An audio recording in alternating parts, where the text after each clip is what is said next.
Hello friends, Radhe Radhe. આજે આપણે બનાવવાના છીએ એકદમ સ્વાદિષ્ટ, સોફ્ટ અને ટેસ્ટી આલુ પરાઠાની રેસીપી. આ પરાઠા ખાવામાં બહારથી ક્રિસ્પી અને અંદરથી મસાલેદાર સ્ટફિંગવાળા તૈયાર કરીશું. તો આ વિડીયોને અંત સુધી જરૂરથી જોજો.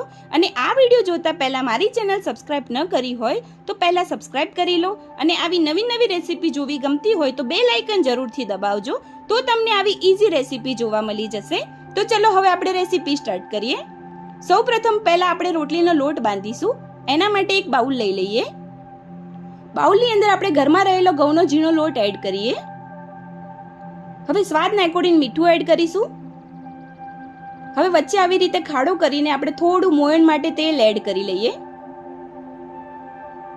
હવે આ બધી જ વસ્તુને મોયણમાં મિક્સ કરી લઈશું લોટને. આવી રીતે મેં પ્રોપર બધી જ વસ્તુ મિક્સ કરી લીધી છે. હવે આપણે થોડું થોડું પાણી એડ કરતા જઈશું અને એક સોફ્ટ નોર્મલ રોટલીનો લોટ બાંધી દઈએ. પાણી આપણે થોડું થોડું જ એડ કરીશું જરૂરિયાત મુજબ. આવી રીતે મેં સોફ્ટ નોર્મલ રોટલીનો લોટ બાંધી દીધો છે. હવે ઉપરથી આપણે થોડું તેલ એડ કરીએ અને તેલની અંદર લોટને સરસ રીતે મસરી લઈશું, જેથી પ્રોપર સોફ્ટ થઈ જાય લોટ.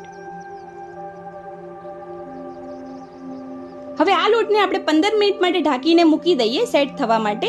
ત્યાં સુધી આપણે સ્ટફિંગની તૈયારી કરીશું. હવે મેં 500 ગ્રામથી 600 ગ્રામ જેવા બોઇલ કરેલા બટાકા લીધા છે. હવે આ બટાકાની ઉપરની પ્રોપર છાલ કાઢી લઈએ.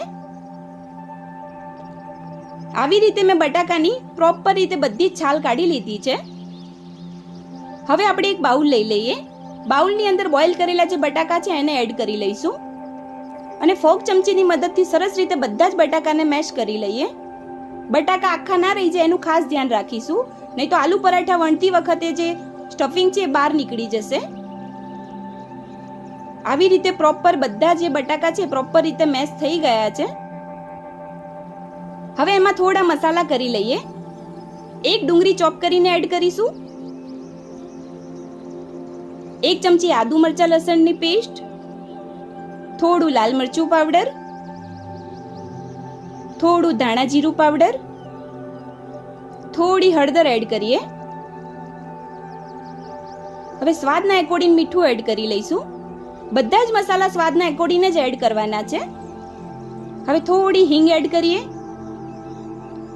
હવે થોડો ચટપટો સ્વાદ આવે આલુ પરાઠાનો, એના માટે 1 ચમચી પેરી પેરી મસાલો. હવે બધા જ મસાલાને બેલેન્સ કરવા માટે 1 ચમચી સુગર એડ કરીશું. અડધી ચમચી અજમો એડ કરીએ. હવે થોડા લીલા કોથમીર એડ કરી લઈશું. હવે ઉપરથી અડધા લીંબુનો રસ એડ કરીએ. હવે આ બધા જ મસાલાને બટાકામાં સરસ રીતે મિક્સ કરી લઈએ અને એક સ્ટફિંગ તૈયાર કરીએ આલુ પરોઠાનું. આવી રીતે મેં બધા જ મસાલા પ્રોપર રીતે મિક્સ કરી લીધા છે અને એક પ્રોપર સ્ટફિંગ તૈયાર થઈ ગયું છે આલુ પરાઠાનું.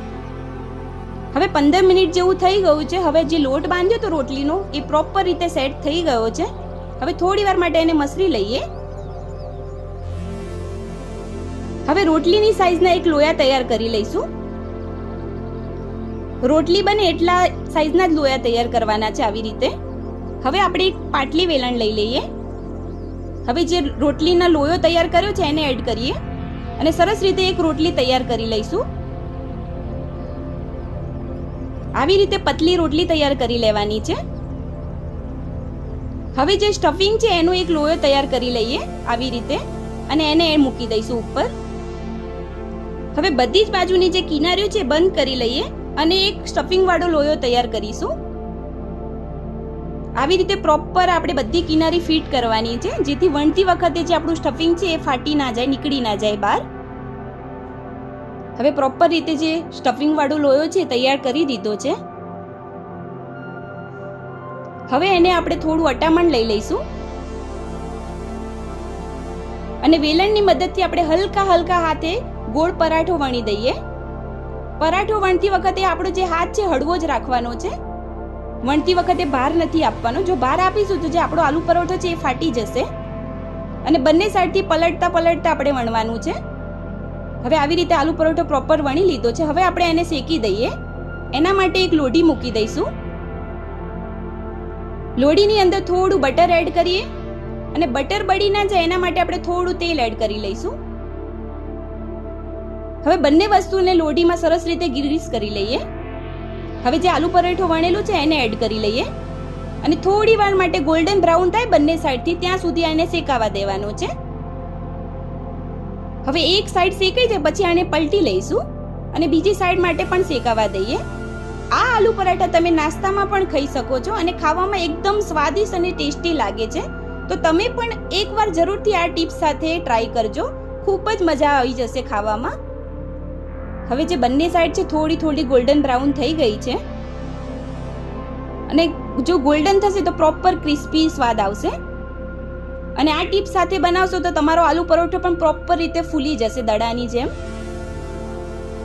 તો આપણો જે આલુ પરોઠો છે પ્રોપર બંને સાઈડથી ગોલ્ડન બ્રાઉન થઈ ગયો છે. હવે આવી રીતે આપણે બધા જ પરાઠા શેકી દઈએ અને પરાઠાને હવે ઉતારી દઈશું. એના માટે એક પ્લેટ લઈ લઈએ.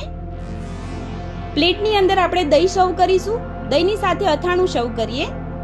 હવે દહીં અને અથાણા સાથે ગરમા ગરમ આલુ પરોઠા સર્વ કરીશું. તો તૈયાર છે આપણા ગરમા ગરમ સ્ટફિંગ વાળા આલુ પરાઠા.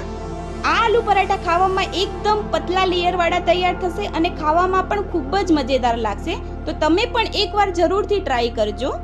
તો મિત્રો તૈયાર છે એકદમ ટેસ્ટી આલુ પરાઠાની રેસીપી.